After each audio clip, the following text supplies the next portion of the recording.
CPOB kok direvisi terus ya? Kira-kira apa sih yang beda antara CPOB tahun 2012, 2018, dan 2024? Apa sih yang diperbarui dan apa aja sih yang diubah? Halo teman-teman semuanya, perkenalkan nama aku Luciana Natasha. Teman-teman bisa panggil aku Lucy aja. Dan aku berasal dari jurusan Farmasi Universitas Sriwijaya. Oke, yuk kita langsung masuk aja ke bahasan yang pertama.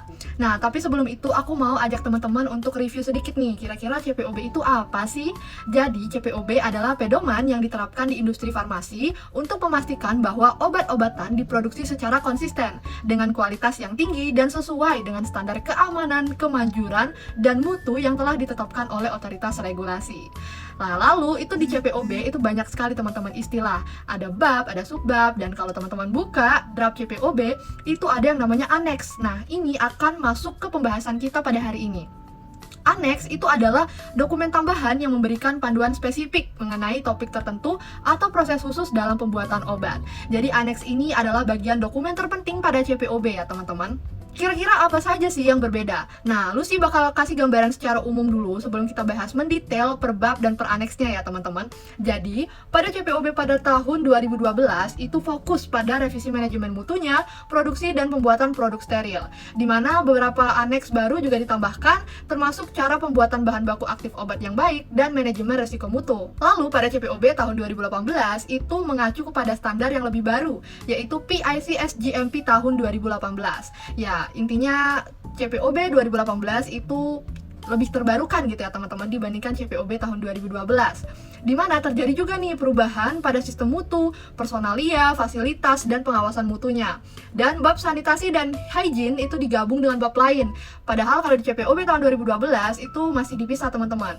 Dan beberapa aneks itu juga menjadi bab yang mandiri, jadi ada bahasanya sendiri. Nah, lalu pada CPOB tahun 2024 yang paling terbaru itu mengacu pada PICS GMP tahun 2022. Dan ada penambahan aneks baru teman-teman, yaitu aneks 14 yang memuat ketentuan khusus untuk narkotika dan prekursor farmasi. Sekarang Lucy bakal buka langsung aja dokumen di Word, di mana kita akan bahas lebih mendetail per bab, per subbab, dan per poin-poin aneksnya, kira-kira apa aja yang berubah dan apa aja yang beda. Untuk aneks yang pertama, itu judulnya pembuatan produk steril. Nah, untuk CPOB tahun 2024, 2018, 2012 itu tidak ada yang berubah untuk aneks satunya, dan untuk poin-poin pembahasannya juga masih sama. Lanjut ke aneks yang kedua. Pada tahun 2012, aneks 2 itu masih berjudul pembuatan obat produk biologi. Nah, tapi pada CPOB 2018 dan 2024 itu terjadi lumayan banyak perubahan. Next 2-nya itu membahas mengenai pembuatan bahan dan produk biologi untuk penggunaan manusia, di mana udah terbagi jadi dua bagian, A dan B. Bagian A itu berisi pedoman tambahan dalam pembuatan bahan dan produk biologi, mulai dari pengendalian terhadap lot benih dan bank sel atau bahan awal hingga kegiatan penyelesaian dan pengujian. Sedangkan bagian B itu berisi pedoman lebih lanjut mengenai beberapa jenis bahan dan produk biologi tertentu. Untuk poin-poinnya bisa teman-teman lihat di sini. Nah, sedangkan untuk CPOB tahun 2024, aneks 2 ini terbagi lagi menjadi aneks 2A dan aneks 2B. Di mana aneks 2A ini dibagi lagi menjadi bagian A dan bagian B. Judul aneksnya itu menjadi pembuatan produk terapi advance untuk aneks 2A, sedangkan aneks 2B itu pembuatan bahan aktif biologis dan produk biologi. Lanjut ke aneks ketiga untuk pembuatan gas medisinal pada tahun 2012, itu poin-poinnya masih seperti berikut. Sedangkan untuk CPOB tahun 2018 itu ditambah poin pengiriman gas kemasan. Nah, sedangkan untuk tahun CPOB 2024, personalia itu udah include ke prinsip. Untuk aneks 4 di CPOB 2012 itu judulnya masih ada penjelasan aerosol gitu ya. Cuma pada tahun 2018 dan 2024 itu udah nggak ada lagi spesifikasi ke aerosol.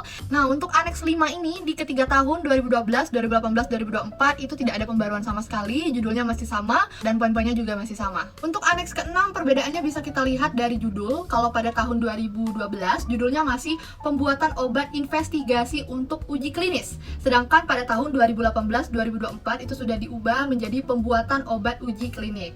Nah, untuk poin-poinnya sendiri itu poin antara 2018-2012 itu poin-poinnya masih sama banget. Tapi kalau pada tahun 2024 udah ditambahkan ada poin sistem mutu industri farmasi, ada poin kegiatan alih daya juga, dan ada juga ditambahkan penarikan dan pengembalian produk. Subbab pemusnahan itu udah include di sini. Untuk aneks ke-7 sistem komputerisasi pada tahun 2012 itu poinnya lumayan banyak yang berubah ya dibandingkan untuk CPOB tahun 2018, di mana poin-poinnya berubah jadi umum.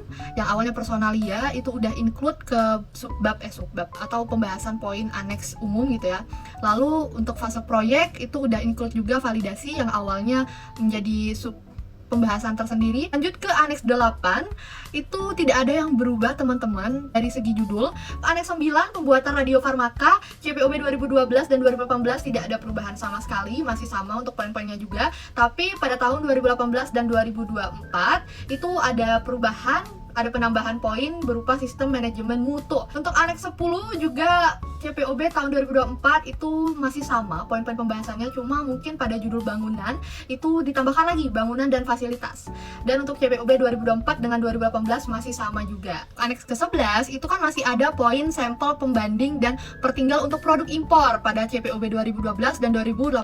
Tapi pada tahun CPOB 2024 poin sampel pembanding dan pertinggal untuk produk impor itu sudah dihapuskan. Aneks ke-12 tahun 2024 itu poinnya lebih disederhanakan lagi ya dibandingkan pada CPOB 2012. Poin-poinnya masih banyak juga pembahasan, tapi sudah disederhanakan, di mana poin-poin yang mungkin sebelumnya menjadi poin aneks tersendiri ya, bahasan tersendiri itu udah diinkludkan. Untuk aneks 13 itu terjadi perubahan judul saja.